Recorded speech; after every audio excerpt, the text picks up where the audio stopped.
know what? I'll do it. Welcome back to the Thunder League, and this is day 15. We've seen a lot of amazing battles, and okay, well, some of them not so amazing, but most of them really, really exciting stuff, and we're gonna see more of that. And there's a battle coming up between Poltergeist of Russia and their compatriots of Adler. Now, it's hard to say who's going to win here exactly because, well, just take a look. Poltergeist, 7 games, 2 wins, 6 points. Adler just a tad bit above him at 8 games and 3 wins, 9 points. So, if Poltergeist can win now, they will be on equal footing with Adler. Absolutely equal. Okay, if you just tuned in, welcome to Thunder League. My name is Sean Popstar and I'm here with Mike Goes Boom Martins. Mike, how are you doing? Hello, Sean. Thank you very much. I am doing quite fine. I'm actually really excited today because we have some amazing matches coming up. So this first match is going to be Poltergeist vs. Adler, as you just said. But here's the catch. Poltergeist is currently competing with Cube for 8th place. Now, if Poltergeist loses the next 2 matches they have, they're going to give Cube the advantage here. Cube is actually going to go into the 8th place and get into the playoffs. But if Poltergeist manages to win against either the Adler today or against Dislike tomorrow, they're guaranteed to stay in the playoffs. After that, we have GOF versus Dynamite, which it's going to be an interesting squadron, an interesting battle. We have the Ukrainian team versus the Polish team, so I'm expecting lots of Poland and Eastern Europe on that one. And finally, we have the big one. Now, I was saying that Fink versus Arcade was the match of the season. No, this is better. Dislike versus Fink Squadron. Oh yeah, man, I can't wait. Crabs, like the super random Crabs versus highly organized Fink of the EU. Now that will be a battle of a century. That's basically like putting water against fire, okay? 2 absolutely different elements of nature about to collide in an epic battle. So that's definitely a highlight of tonight's matches. Now, ladies and gentlemen, don't forget that we have let Zerberklaus out of his cage again. So, if you want to win some stuff, all you have to do is go to Warthunder.pro, log in, and be on the streams page. You can just pause the stream. You can go back to Twitch, or you cannot watch the stream at all. Although, why would you be watching the stream if you're not going to watch the stream?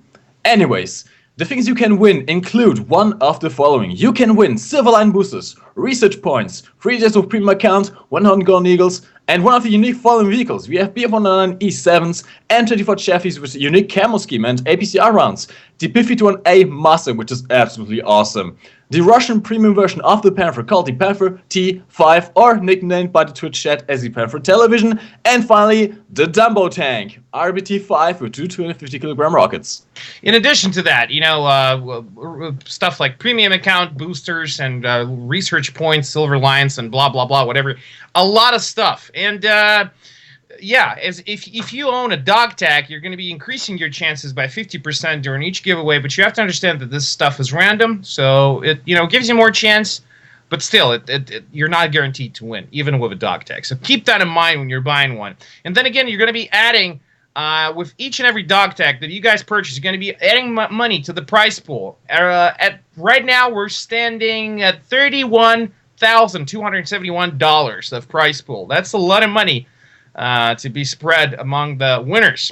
So how are you guys all doing? Tell us in the chat on Twitch. We are about to start in about a minute. Now, Mike, what do you think? Poltergeist or the Adler? The Ghost or the Eagle? I was just noticing here, both teams come from Russia, both teams have German names, and both teams are mediocre teams. They're neither the best nor the worst. Now, Poltergeist has more to lose. The Adler is already guaranteed to be in the playoffs, but Poltergeist can very well just lose their chance to get into the playoffs. Now, if I'm not mistaken, one of the esports players actually told me yesterday that even if you don't reach 8th place, if you stay at 9th place, I think you have a chance to fight against the best team from the semi-league, from the 2nd division. And if you win against that, you can still go to the playoffs, but I'm not 100% sure about that. But anyways, you want to guarantee yourself to get into the playoffs right now and not depend on having to be the best team of the semi-league. That So all is- in all, I'm guessing this is going to be an interesting battle here. Absolutely that. Well, what can we say about the teams themselves? Der Adler, got really good pilots and decent tankers at that. Now, Poltergeist, evenly matched across the board. So I think it will all boil down to whatever map they pick. And actually, the first map that we're going to be seeing is Ash River. Now, Ash River, a very complicated map in terms of geometry and tactics. Because, you need to have Alpha at least uncontested to be able to control Bravo. And Charlie is like on a whole different plane there. That is basically, a separate map of its own. So it's really coming down to team play when you play on Ash River. Indeed, I've always compared the C flag to that middle child that nobody really wanted. C flag is just kind of the neglected flag by pretty much all the teams. Although we have seen some interesting tactics now. What's the most common tactic is to go for the A point on the plateau, and from that cover the B point and capture that as well. We've seen successful tactics before where teams have taken B and C and completely held the map, just shutting down the enemy team and leaving them up on the plateau to basically go nowhere. Yeah, that's true. But still, most of these teams, they're sending the bulk of their ground forces onto Alpha for a variety of reasons. Because, well, this point is the closest to both of the spawns.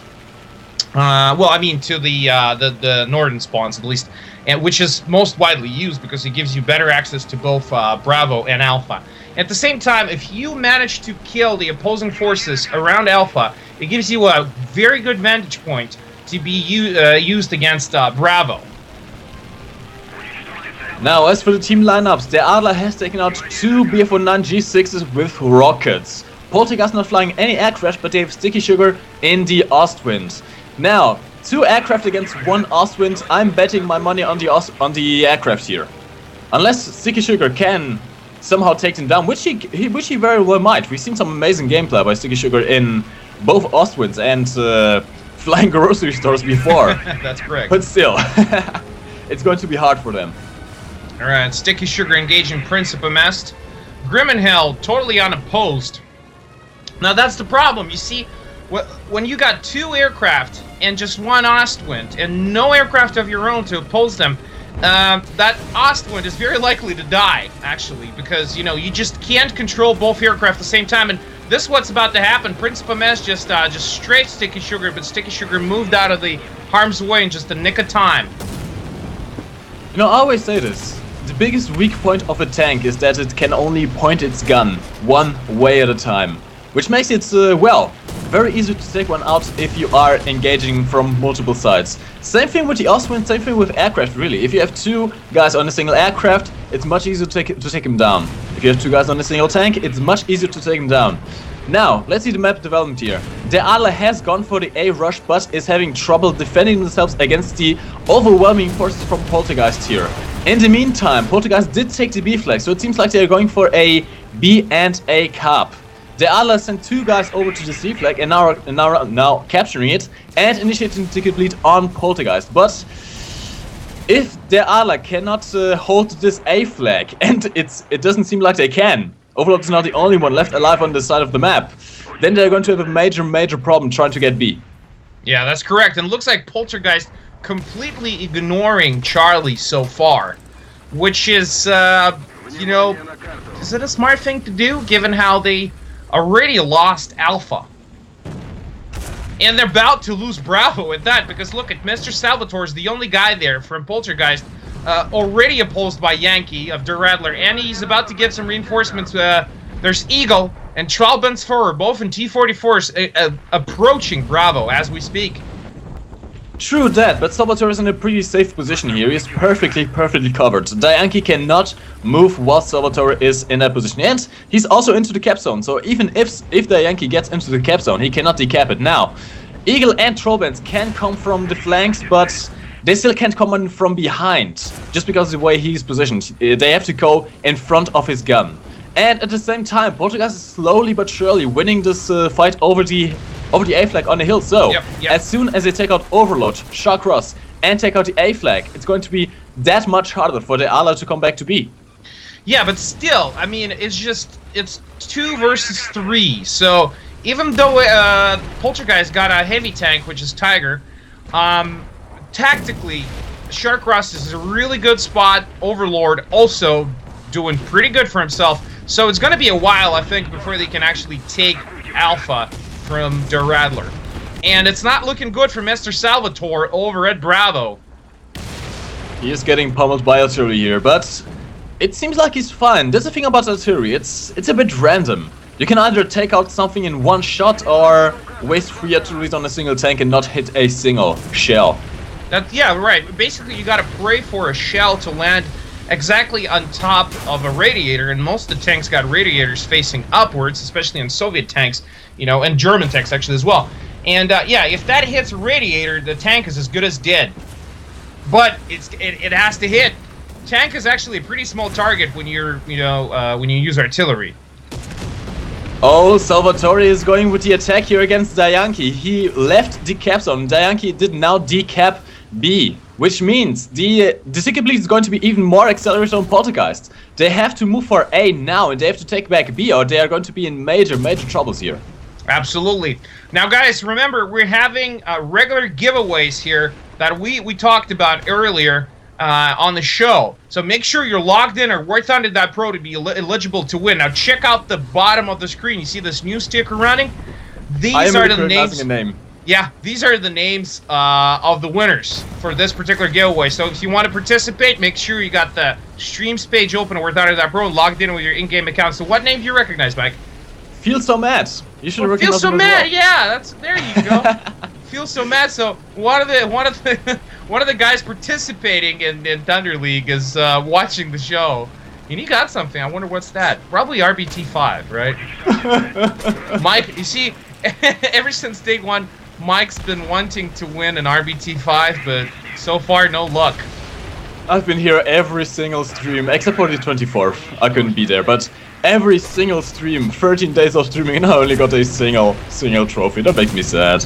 Yeah, well, I got 2 trophies. I also skipped just 1 day throughout the entire Thunder League, and that was day 2. So yeah, well, but at least I got an RBT5.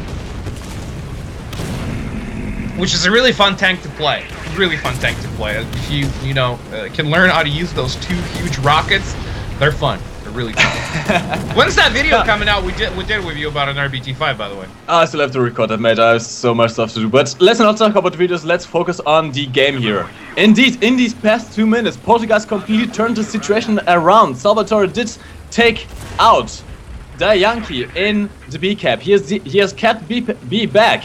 And the rest of his team has finally got flag. Oh no, that's a no. Oh yeah, actually destroyed Scrooge McDuck. Scrooge McDuck is dead. Good attack by Prince of Mess just now. Poltergeist is in a very strong position now. They have the perfect avenues of defending here. And Sticky Sugar is going with the airstripes, which means Eagle is in bad trouble now. Sticky Sugar being chased by Prince of Mess though. That's the problem. It doesn't really matter. I think he already. Oh, Sticky Sugar on fire! Going down. His plane is on fire. Going down. Looks like he's got a wing in his left hole there. Now, ladies and gentlemen, we are 8 minutes in the first game of today. Poltergeist versus Der Adler. This is a crucial game for Poltergeist, seeing as Cube has lost the past 2 matches. Poltergeist only has to win 1 match to guarantee their entry into the playoffs. However, if they lose the next 2 matches they're going to play, they might lose their position to Cube, the team that lost against Akai Vitri yesterday. Yes, if you missed the stream, a miracle happened. Akai Vitri won a match. Yeah, seriously, like yesterday, it was the last match of the night, and they actually beat Cube 2-3. They beat him. That was their sole victory throughout the entire Thunder League, and now Cube, they got this really unsavory title of being the only team in the entire league that has lost to Akai Victory. But so, at least Akai Victory did not take home the history record of being the only team in War Thunder who didn't win a single match during a tournament. Yeah. So, good on them. They did play very well. Yeah, still, that's a,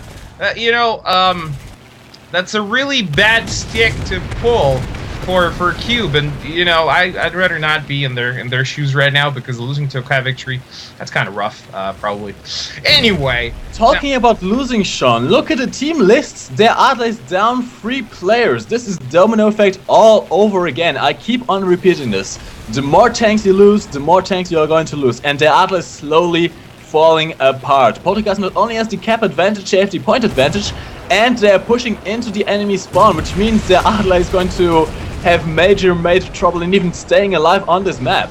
Yeah, they're already losing more tickets than they could afford, and Grimmahel just went kamikaze against Angry Tankman and Tiger E. Now he did take out Flybear. He did take out Flybear in the process, but yeah, that's just a wasted respawn. Although he can now respawn in the tank, if I'm not mistaken. Yes.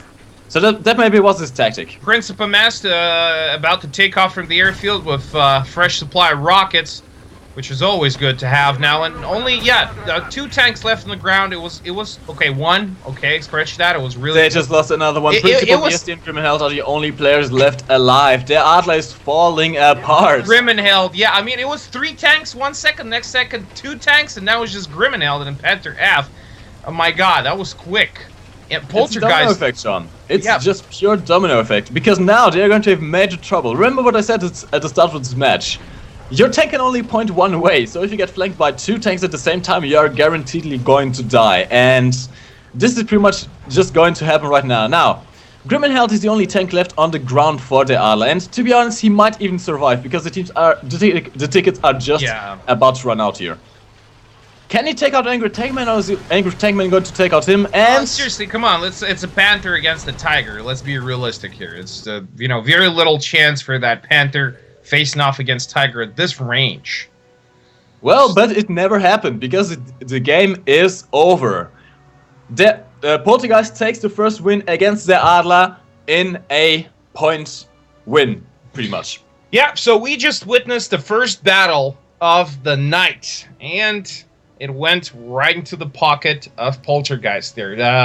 Well, stats-wise, their Adler are doing a little bit better, but then again, they had 1 match more than Poltergeist, so that's why they have 1 more victory than them. It's 3-on-2. So now Poltergeist, they're having their 8th match, and their Adler having their last 9th match of the group stage. So definitely, their Adler staying for the playoffs. But will Poltergeist stay? That's still to be seen. That is the question now. They did display very good gameplay, at least on this first map, but we can't really be too sure just yet. We've seen this before. Teams have been displaying amazing performance at the first 1 or 2 matches and then just being completely ruffle-stomped, especially against Dislike. Remember the first day, Dislike versus Verve. Verve was still is the current champion of Thunder Cup, which is a tournament we held a couple of months ago, and Verve won the first 2 matches. Unsurprisingly, Verve was pretty much the favorite of everyone, just a very, very strong team. Didn't lose a single match during Thunder Cup, and then Dislike just came back. 1 game, 2 games, 3 games in a row. They just completely stomped Verve into the ground. Yeah, which was very spectacular to watch, by the way. So if you missed that, well, you missed a lot. I'm telling you, if you are here for entertainment, you should definitely rewatch the streams where Dislike was playing, because honestly, now I personally, as a commentator, I just love watching Dislike play. They just put up the best show there is. It doesn't matter if they are losing, if they are winning, if they are ruffle stomping. Yeah, it doesn't matter. It doesn't matter. It does not matter. It does not. It's always a great show watching Dislike play, because these guys are so random. It seems that they never use a same tactic on pretty much any map they play. It's always something new with these guys, and they're the only team that does that.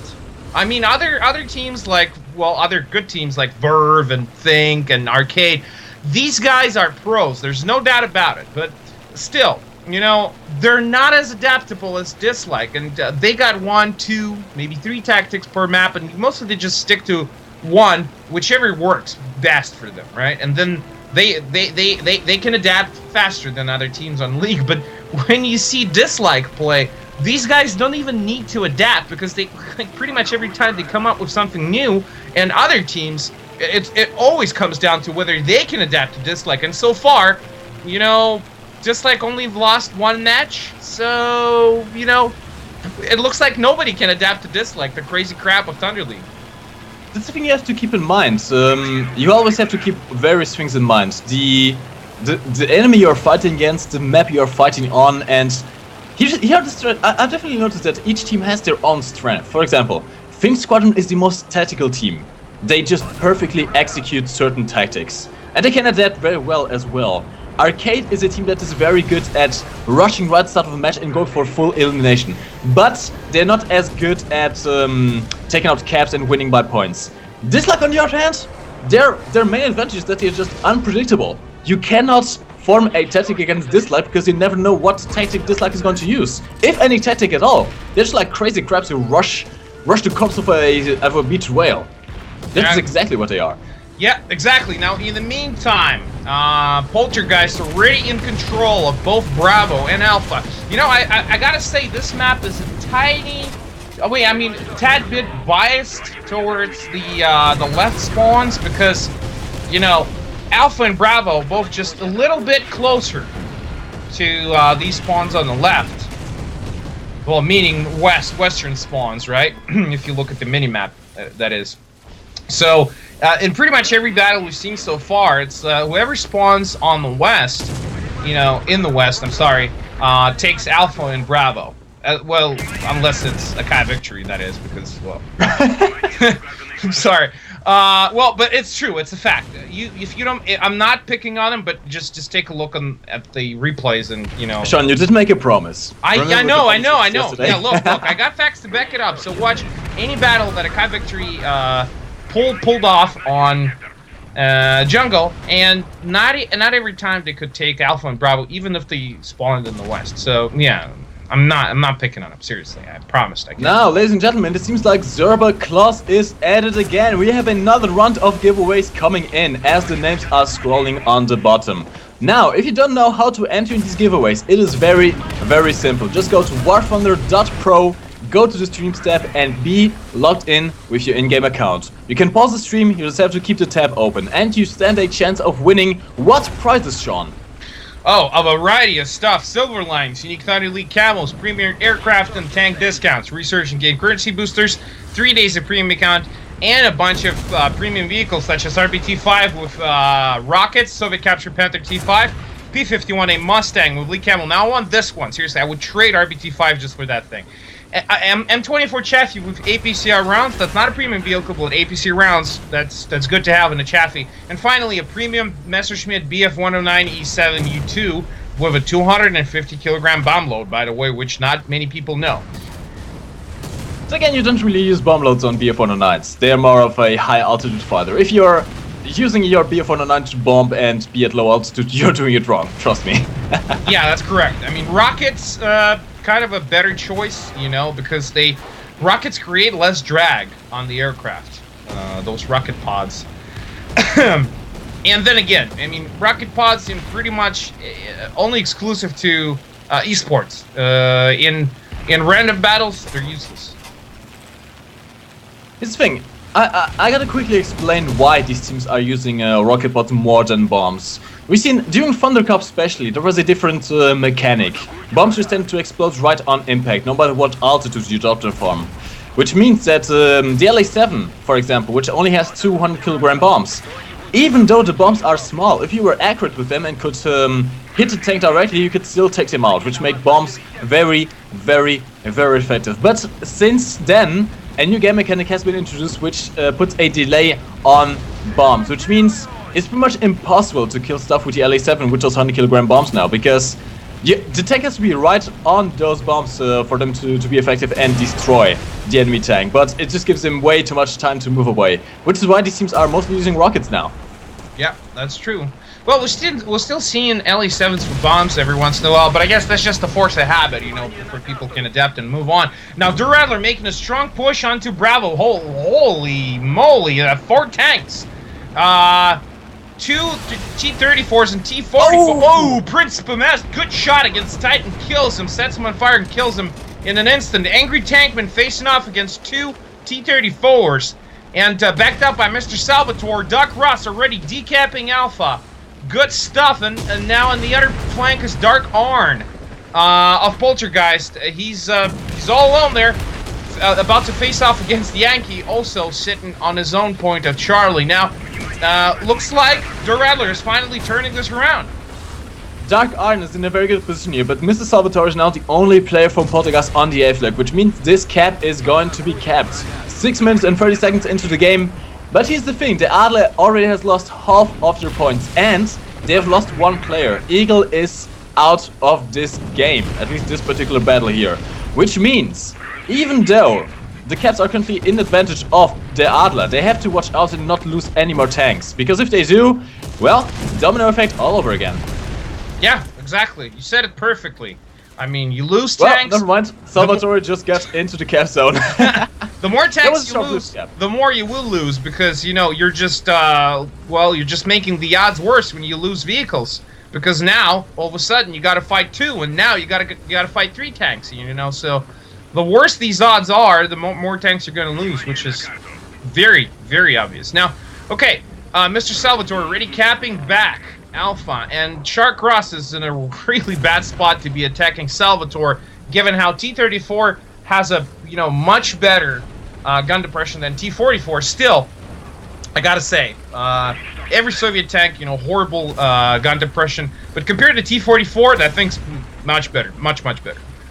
If Shark Ross was in an M4A3, he could actually stand a chance here. Yeah. The American tanks have awesome gun depression and awesome turret armor, which means he could just poke, lure Salvatore into shooting his turret, bouncing off, and then just advance and take him out. But given that he's in a T-44, he is never going to put his gun on Mr. Salvatore before he gets a shot in himself. And he has to watch out here, because he's just about to be flanked by Titan as well. Oh, Shark Ross, watch out. Okay, Mike, you make these pauses. It's really hard to predict if you're going to keep talking or not, okay? So, yeah, I was about to say, I'm actually very surprised that the level of coordination that Poltergeist is demonstrating. Looks like these guys are learning on the fly, because previous games I've seen from Poltergeist, they were nowhere nearly as good as this. And Der Adler really struggling to take Alpha, and I mean, they keep coming and keep dying. Look at Shark Ross just gets double shot from 2 sides. Scrooge McDuck and Sticky Sugar in that Ostwind. Now, Trabensfer, the only player of Der Adler left anywhere near Alpha, and he's in a really bad spot because there's Titan and there's Sticky Sugar in that Ostwind. And Trabensfer already seriously damaged, 3 crewmen down, just basically 2 guys left. And in Warthunder, if you got less than 2 crewmen, so meaning 1, your tank is dead. The Adler's just falling apart yet again. They are down 3 players. Now Trobens is trying to advance, but he has an Ostwind behind him. Sticky Sugar. Oh, but Sticky Sugar's not paying attention here. He's going for Grimmenheld. Interesting. But just look at those points, man. Look at the points. Der Adler. 3. Oh, Trobens is taking it from behind. That's it. That's it. Trobens, if he dies, this is it. Okay. Well, this is it. I told you. No more. It's just 2-0. 2-0. I mean, Poltergeist make it look effortlessly compared to what Der Adler's doing, and Der Adler seem to be degrading in their performance, because I've seen their first games, they did much better, but then it kind of went downhill for them. And actually, they were one of my favorites, simply by the way they played and the vehicles they brought, because they were one of the few teams that actually brought Panthers and such to the fore, and Panzer 470, which was very nice to look at, since I'm a huge fan of German vehicles in the game. I know you probably think I'm a masochist, but I'm not. It's just that I like these vehicles for a good reason. They got the best performance at range, and this is what tanks were. This is how tanks meant to be used. They got guns. You got to fire from long range, and so yeah. But sadly, Kursk is the only such map where German tanks can, play to their full potential. Well, and Poland, if you get onto the B flag. And yeah, Poland on B flag, that's true, yeah. Now, ladies and gentlemen, if you just tuned in, welcome to Thunder League. This is the second to last day. We are only going to have matches today and tomorrow, and then we are going to take a break until the playoffs start. So these are your last 2 days, your last 2 chances to get yourself a trophy. Now, how do you win such trophy, you might ask? Easy. Just go to Warthunder.pro, go to the Streams tab, and be logged in with your in-game account. The stream doesn't have to be running. You can go back to Twitch, or you can just pause the stream completely. But this is all you have to do to win in the giveaways, win Zerba Claws, click that button again. And hopefully he doesn't break the button again like he did yesterday. Absolutely, absolutely. He actually broke it yesterday. First he broke the news ticker, and then he broke the button itself. That was nuts. Finally we managed to fix the button, but only today we fixed the news ticker. So, but it's all good now. Don't worry. Just make sure you're logged in at Warthunder.pro with your War Thunder in-game account and have the streams page open. Now, you can be watching us on Twitch if you want to use the chat. Or you can pop the chat out in Twitch and use it on stream page. Whichever way you do, just keep the streams page open to be eligible to win in one of the next giveaways. Now, Sean, we are going to Karelia. Oh, yeah. Amazing. This is one of the rarest maps. Rarest maps. The oldest map. The oldest map in Warframe. This was the very first map that came out with Ground Forces Beta, back when that was first released. But it's a very rare map to see for one particular reason. Sadly, there is a glitch on this map which prevents bombers from spawning in the air. To combat that, both teams have to agree to play on this map. Now, we've seen teams suggesting this map before, but because the other team didn't agree, we couldn't see this map be played. But now it seems like both Poltergeist and the Adler want to play this map, and to the joy of us, we're going to see some Karelia action. Yeah, that's true. Now, Adler not bringing any G6s, which they really love to use. None so far, but well, to be honest with you, G6s wouldn't be of much use on Karelia because of the rugged terrain here. There's a lot of cover, a lot of trees. It's very hard for them to take a proper angle of attack without wrecking themselves. But they can still kamikaze just right into a tank. Which is not a very solid maneuver, as we all know. Now, I'm expecting a fierce battle for Alpha already. Adler moving in 4 tanks to capture Alpha. Now, check this out. Alpha is on a very elevated position. Basically, it's on a hill. But controlling Alpha does not necessarily mean you're going to be able to control the rest of the map, because there's a lot of trees there surrounding Alpha Point and lots of rocks, lots of these rocky outcrops, and only few select positions on Alpha will provide you cover towards Charlie and Bravo. So that place, I'm not sure if sending 4 tanks is a good idea, whereas Poltergeist only sending 3. So well, we'll see how that's going to play out. I gotta correct you in that, Sean. Alpha is definitely the most important flag on this map, just because it can completely cover the entirety of the left between those 2 western bases. But at the same time, the problem with Alpha is that it's very, very prone to be flanked, because there's a spawn just right behind it, and if you are just concentrating on holding both, on suppressing both B and C, you're going to get shot at from behind. That's exactly what Poltergeist is doing here. They are flanking around, they are providing the avenues, and they are not going to make it easy for the Adler to take this flag. Already captured it for long, I can say. Titan's facing off against Grimmenhild. Grimmenhild's not turning his turret around much because it looks like it's dead. Yeah, everyone in the turret is dead. It's just the radio operator and driver left alive in Grimmenhild's vehicle, and Flybear about to finish the job and exactly does just that. Now Pueller's all alone against Titan and Flybear. Now he has some support on the eastern flank. Dark Iron's the only one around, and Trollbends is just about to flank Dark Iron from behind, which is going to put a lot of pressure on Poltergeist. But at the same time, Poltergeist are flanking around. But ladies and gentlemen, look at the bottom of the screen. Zerba Claws is coming to town. We have another round of giveaways coming on. Another one. Another one. Another one. Yeah, you get a gift. You get a gift. You get a gift. It's our own Oprah Winfrey here. It's good. It's good. Now, whoa, some heavy fighting for Alpha unfolding already, but looks like Adler still got more assets there. Whoa, what? What? Did you see that? Did you see that too? Whoa, that was nuts. 2 artillery barrages just came down on Shark Cross and just killed him.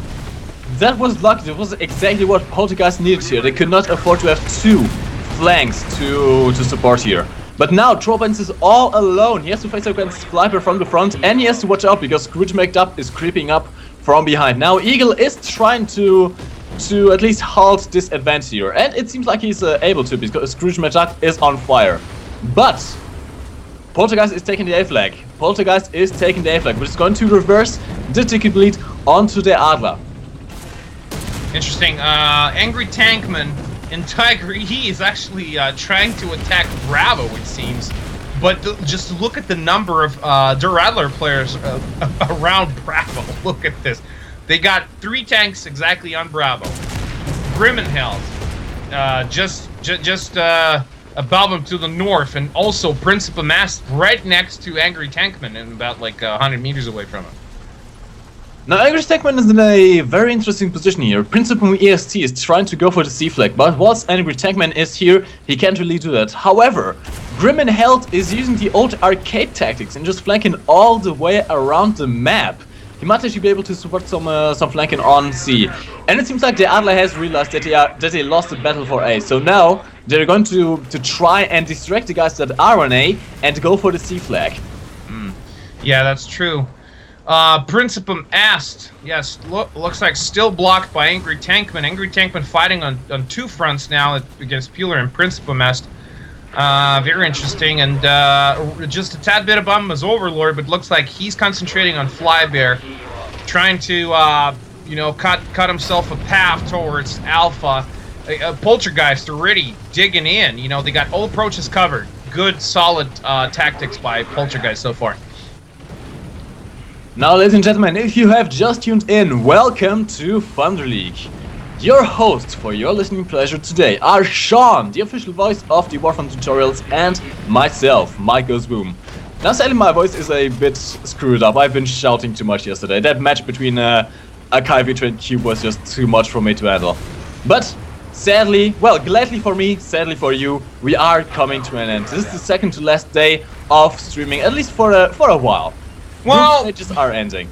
Yeah, I can say that, look, this has been going good, so let's consider this an experiment at Warthunder Esports, and we're just only getting started. So, from here on, it will only get better. Now, we really appreciate your support, and, especially you guys buying those dog tags. It really keeps this whole thing going, and, so, yeah, it's good. And for that reason, we might actually, before the playoffs that's set to begin somewhere around January 20th, we might have a couple of show matches in between the group stage that we're finishing right now and the playoffs. So, stay tuned. There's going to be more of the same stuff coming. Plenty of streams to come then. Amazing. Yep. Lots more work for us all. Now, okay, Poltergeist still really well dug in on Alpha. Not looking good for Der Adler. It's 2 tanks against 3, and when you're attacking, you just gotta have numerical superiority if you want to tear down the defenses. And I just don't see Shark Rust going anywhere soon against 2 tanks there, and Dark Arn and Salvatore is just next to impossible.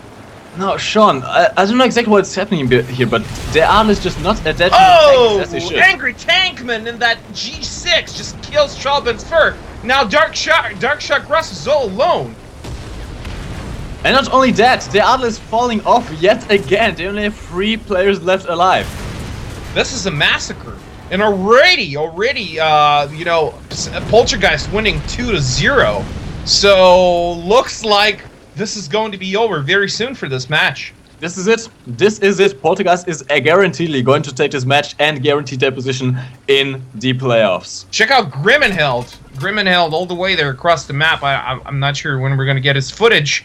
But yeah, he's in a bad spot too. Ostwind in the rear. Ostwind killing him! Sticky Sugar than Ostwind just murdered Grimmenheld and that Panther. Hey! Guys in the chat, let it hear us for the Ostwin. Hashtag Ostwin. MVP of the day right there. Ostwind. I just love it when an AA takes out the tank. It's just fun every time. And I mean, he did it in like one clip. Now, that 37mm gun has like what, 7-8 shells there? or maybe How about 10. that, yeah? Something like less than 10 shells, 10 tops, and he actually killed him in one clip without reloading. That's some good shot placement. Yeah, that's true. Yeah, he immobilized him with first 2 shots, then he popped him in the back of the turret a few times, then another one in the ammo rack, and that guy just went kaboom. That was a real quick death there. And Poltergeist taking the win, meaning they're gonna stay for playoffs. Sorry, Cube. It seems like you will have to face off against the best team of the semi-league. Hopefully you can win. If you can win that match, you're going to stay in the playoffs. But if you lose, well, sorry, Cube, you're out. Yeah, that's very true. Because it doesn't matter who's going to lose now. I mean, you know, Der Adler, that was their last battle of the group stage, you know, because it was their 9th battle. Poltergeist still got one more. And it's going to be tomorrow against Dislike. And for some odd reason, I know how this is going to end for Poltergeist. You know, it's probably not going to be a victory. Let's take a look at the standings so far at the overall points. Now, Akai victory, 9 games, 1 win. 1 win! Woo! Woo! 3 points. Okay, a Cube of the U.S., 9 games, 2 wins, 6 points. And looks like they're going to be out of the playoffs. Now, Der Adler, 9 games, 3 wins, 6 losses, 9 points. Poltergeist, 8 games, 3 wins, 9 points. GOF of Ukraine, 8 games, 4 wins, 4 losses, 12 points, doing okay. Arcade of Russia, Arcade Esports, 8 games, 4 wins, 4 losses, 12 points, exactly identical to GOS performance so far. Dynamite of Poland, 7 games, 5 wins, much better, and 15 points total. Now, Verve of Belarus, 8 games, 6 wins, 2 losses, and 18 points total to their tally. They're one of the top contenders, Verve, and I'm actually surprised they even lost 2 games. Now, 2 top performing teams of Thunder League so far is Dislike of Russia, the Crazy Crab, my favorite. 7 games, 6 wins, 1 loss, 18 points. And finally, think of the EU. 7 games, 6 wins, 1 loss, and 18 points. Exactly identical to Dislike's performance so far. What do you think, Mike? I just noticed something here. Sean, this last match is not only going to be the match of the season, it's also going to decide who's actually going to go away with the first place in Thunder League. Now, yeah, you're whoever right. gets this first place is going to have a major advantage later in the playoffs, because they're essentially just going to skip 2 or 3 games. Yep. So less chances to die, which is good. Oh, okay. Now we're getting a message that we're gonna have to go on a break for a little while, and we're gonna be back with you soon. So stay tuned. Make sure to be locked in at Warthunder.pro, because we have lots more giveaways to come throughout the next 2 matches. And for your pleasure, streaming is Sean Pops or Kekazatulin, which is myself, and my good buddy here is Mike Goes Boom. Okay, guys, stay tuned. Don't go anywhere. We're going to be in the chat with you for a little while.